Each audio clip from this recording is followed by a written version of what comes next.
Sarah and the Dark Angel, written by Christopher Four. Sarah woke up.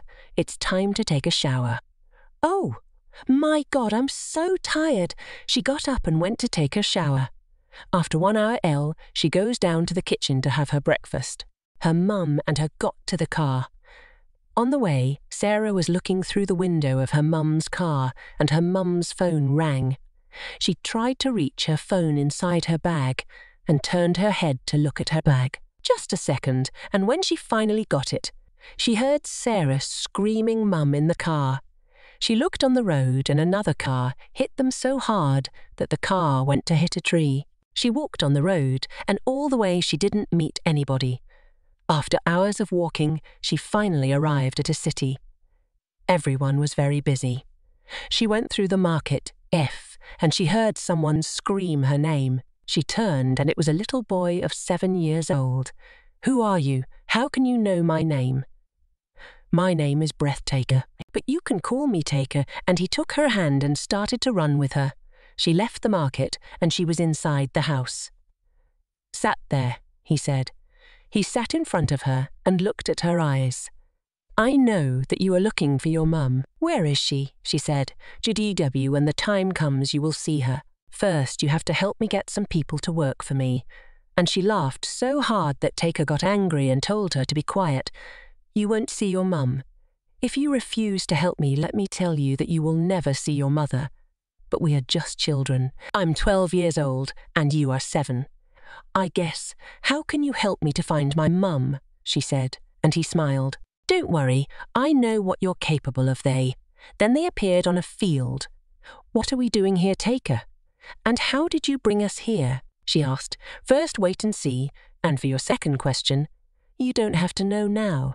He said, "Look," and she saw a man running when she turned back to him. He was Vanish Taker, where are you? She heard his voice. "Don't look for me, you better run," he said.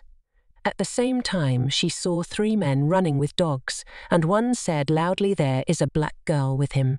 She got scared and ran too. She was running so fast that she got next to the men that she saw running. "Don't go that way," he said. "Follow me." Then they find an old house and hide there. Somehow, the dogs find them ere the 3 men get them. Sir Blanchard was their boss, and he was a French owner. "Sir, we brought you Ediard.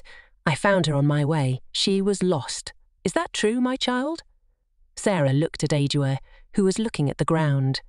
"Yes, sir. I went so far from my home that I couldn't find my way back." "I see, Sir Blanchard. Take the young girl to Pamela's house, and Edouard must be bitten for what he did." And he turned his back to them and went back inside the house. Sarah was brought to a really nice and small house. Every house has its own colour. The house where she was brought was the blue house. They went inside the house, and there she was, Pamela. She looked at them, and Sarah couldn't control herself, and she jumped in Pamela's arms. "Mummy, I'm sorry, my child. I'm not your mother." She said Sarah felt very sad. The man. She explained to Pamela who Sarah was. Sir Blanchard said she should stay with her, and he left. She looked at Sarah and asked her why she called her mummy, and Sarah said, "You look like my mum." From the house, Sarah could hear how Ediard was screaming. She was sitting next to the window and crying, "Stop crying, Nancy. I'm sure Ediard will be fine after several days. Stop crying, my child." 2 days later, Sarah was sent to help Pamela in the kitchen. She was the head of the kitchen. Everything was passing by her before being presented to the boss. Sarah was impressed to see how people were respecting her. She was sending Sarah, for every little job, to clean the kitchen and bring water to the kitchen. She was so busy that for 2 months she couldn't see Edouard. He was busy too in the plantation, and in the evening he was so tired that he couldn't go to visit her. But one day she woke up and everyone was so busy working hard. She went to the kitchen and asked Pamela why everyone was running everywhere, and Pamela told her that the boss had a ball party and so many people were coming. That meant they would dance and eat well today. In the evening, the house was full of many people. After Sarah and Pamela and the other slaves in the house were dressed too and smelling good.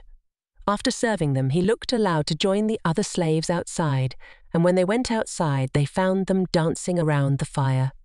Some of them were singing, clapping their hands, hitting pieces of wood at each other, and making music like that. Pamela took Sarah's hand. Then they were around the fire and dancing. Sarah recognized Edouard.